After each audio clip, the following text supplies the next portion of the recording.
नमस्कार दोस्तों, आप देख रहे हैं CTV इंडिया न्यूज़। हम इस समय उपस्थित हैं जनपद लखीमपुर खीरी, जहां पर आपको बता दें कि यहां पे शारदा नदी का कटान ज़ोरों शोरों से चल रहा है। जैसा कि आपको लाइव तस्वीरों के माध्यम से दिखाने का प्रयास करते हैं कि किस तरह से यहां पे घर से बेघर हो रहे लोग और यहां पे लगातार ये कटान जारी है और प्रशासन इस पर कोई ध्यान नहीं दे रहा। प्रशासन ने अगर जो थोड़ा बहुत ध्यान देता, हो सकता है यहाँ पर बंधे बंधवा दिए जाते तो इन लोगों के जो है घरों के कटान नहीं होता और ये लोग घर से बेघर नहीं होते। तो आइए हम आपको यही एक गांव, ऐसा गांव जहां पे हम आपको ले चलते हैं कि यहाँ पे लगातार नदी कटान कर रही है और ये लोग घर से बेघर हो गए।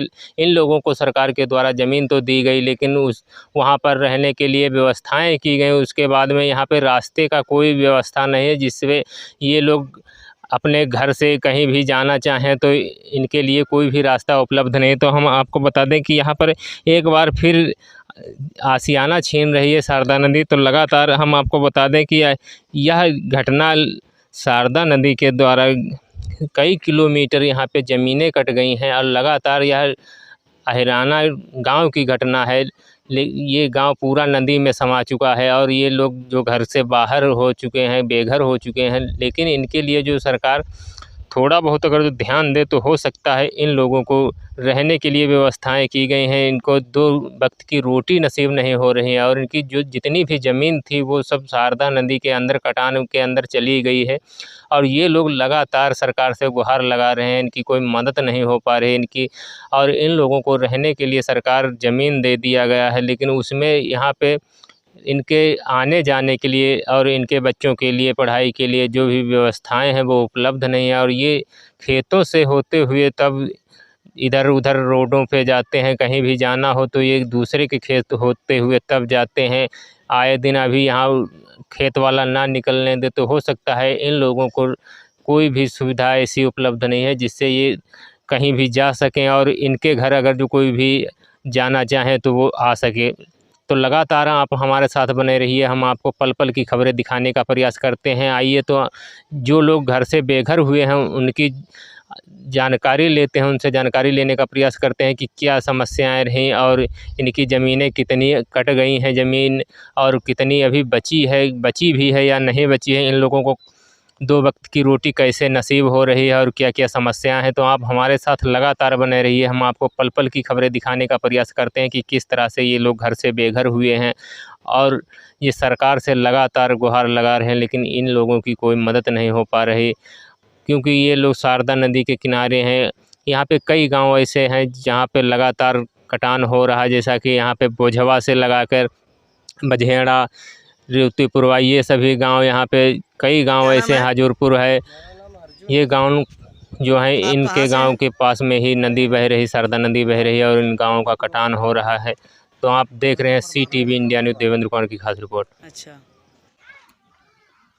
आप बाढ़ पीड़ित से हैं? बाढ़ पीड़ित से है। हमारा घर जो है मकान नदी में गिर चुका है।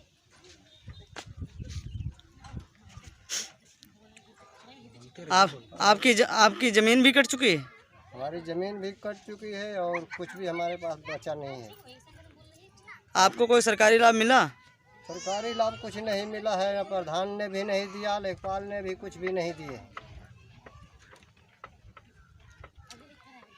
हमारे मकान आवास आए थे, आवास भी गिर चुका है। आवास का केवल 95,000 रुपया सरकार ने दी है और कुछ भी नहीं मिला है। हम यहाँ आकर यहाँ रह रहे हैं इससे।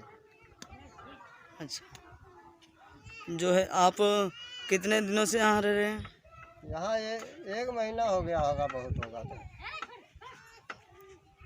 आपका क्या नाम है? अशोक। आप कहाँ से हैं? हम मानपुर करदैया का रहने वाले हैं। अच्छा, आप बाढ़ पीड़ित हैं? हाँ, बाढ़ पीड़ित है।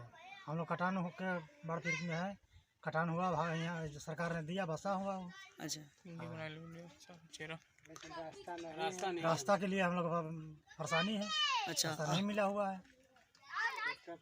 थोड़ा रास्ता है, डंडी है, उसमें ट्राली ट्रैक्टर फंस जाता है और भी आने नहीं देते हैं लोग, बोलते हैं लोग।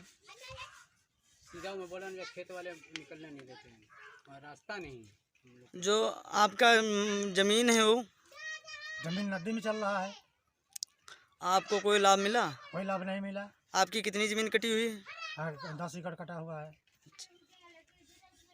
आपको कोई सरकार की तरफ से लाभ मिला या नहीं कोई मिला? नहीं मिला है। आप लोग यहाँ जो रह रहे हैं ये अपने पैसों से खरीदा है क्या? नहीं, ये तो सरकारी जैसा हम लोग सरकारी दिया है। रास्ता नहीं। अच्छा, आपका क्या नाम? भारत आप कहाँ से हैं? करदैया मानपुर अच्छा, आप बाढ़ पीड़ित हैं? बाढ़ पीड़ित। आपका मकान कट चुका है? हाँ कट चुका है। आपकी ज़मीन?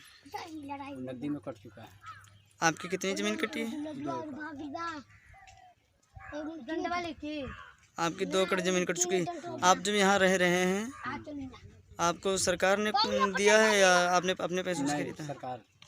सरकार सरकार ने आपको कितना लाभ दिया है? सरकार लाभ दूसरा नहीं दिया है, बस बसे हैं हम लोग और कोई लाभ नहीं मिला है, केवल बसे हैं हम लोग। अभी रास्ता हम लोग के लिए निकलने के लिए पूरी गांव का रास्ता कहीं नहीं है, जो मतलब ट्रैक्टर ट्राली लापा में और चाहे किसी को बहन बेटिया का मतलब शादी में हम लोग को बहुत परेशान हो रहा है। तो आपने किसी से कहा है? हाँ कहा गया है। माननीय विधायक जी से कहा या हाँ, किससे? हाँ विधायक जी के पास 2 बार आदमी वहाँ उनके यहाँ पहुँचा गया, ब्लॉक पे भी पहुँचा गया। उसके बाद में उन्होंने बताई कि मतलब ठीक है उसका सोचा जाएगा, लेकिन आज तक कोई सुनवाई नहीं हुई। का क्या नाम है? निर्मल खुशवाहा। आप कहाँ से हैं? आपको क्या समस्या है? समस्या का भैया तो बाढ़ नदी काट दल तो भाग पड़ा क्या भैया गवर्नमेंट बात, लेकिन हम लोग को रास्ता नहीं है। अच्छा, यहाँ पर गवर्नमेंट ने दिया है, यहाँ पर रास्ता नहीं है। हाँ। आप यहाँ कितने दिन से हैं? वही कितने दिन से गवर्नमेंट ने दिया है, हम लोग जब नदी काटे तो आगे बस गए। अच्छा अच्छा, निकलने भी नहीं देते हैं। हाँ, और यहाँ पर निकास की आपकी समस्या है? हाँ निकास की समस्या है। अच्छा, हाँ कोनो रास्ता नहीं है। तो आप किस तरीके से यहाँ निकलते हैं? अरे यार अब कहीं तो पैसे ही ला खाली खेते में चली नहीं जाए और चावल काव तो नहीं जा। अब गांव में एक रास्ता है तो वो गली बड़ा रास्ता है। हाँ, अभी कौन से रास्ता मिला नहीं। जैसे आप आए हैं कैसे आ गए हैं? आप आ गए हैं उसी तरह से हम आई भाई गाड़ी वाली छकाते नहीं दिया उससे आप छकाते बा कहाँ से हम आए हैं? कभी सामान आना पाए। आपकी जो ज़मीन है ज़मीन भी कट चुकी है? जमीन कट के पट गई बहुत। अच्छा, लेकिन अभी जो कागज नहीं किया। यानी आपके मकान जो है मकान भी आपका नदी में समा चुका है और ज़मीन भी नदी में समा चुकी है। अरे भैया वह सामान से लगा कर खींच लो क्या करते जाओ जाओ खींचो सामान चाहिए तो देखो गीटा है क्या कहे वाली का बात है। देखो गीटा उटा उधर है गिरा है इधर है गिरा है। ठीक दादा, आपका क्या नाम है? राम प्रसाद यादव। आप कहाँ से हैं? मानपुर करदैया से। अच्छा, आपकी क्या समस्या है? समस्या तो हमको साल भर ज़मीन मिले हो गया, रास्ता हमको मिला नहीं। एप्लीकेशन भी लगाए हैं, डैम साहेब भी हैं, सब लोग आ रहे हैं कह रहे हैं मौलापुर गाँव में रास्ता है उसी में निकले, उसमें ट्रैक्टर ट्राली आता नहीं है। इधर सब खेत खाली हैं तो निकाल लेते हैं, निकाल के उसके बाद फिर भी रुकावट कर देते हैं कि रास्ता नहीं, आप लोग रास्ता सरकार दिया तो सरकार से आप लोग रास्ता मांगिए। यही सब समस्या हम लोग के पास है ज़्यादा। आपकी ज़मीन जो है ज़मीन भी कट चुकी है? ज़मीन एक भी सवा भी नहीं, जमीन मकान सब गए पानी में सब गया। यही दिक्कत है हम लोग की। आपका चाचा क्या नाम? कमल किशोर। आप कहाँ से हैं? मानपुर करदैया। अच्छा, हिराना। आपका मकान जो है वो कब कटा था? कल परसों कटी गई है एकदम। अच्छा, परिवार घाल लेके भागे आए हैं, सरकार जमीन दी है, रास्ता नहीं है। रास्ता नहीं है, केवल सरकार ज़मीन दी है। बोल लो कि 40-50 आदमी यहाँ। आपका जो है आप कितने मकान वहाँ कट चुके होंगे आज तक? 35 मकान 50 गिरा है। तत्काल में कितने घर कटे हैं? तत्काल में 10-20 घर गिर गया। अच्छा, हाँ 2-4 दिन का। आज से 1 हफ्ते के अंदर कितने घर कटे होंगे? ज़्यादा कटे हुए हैं 10 घर।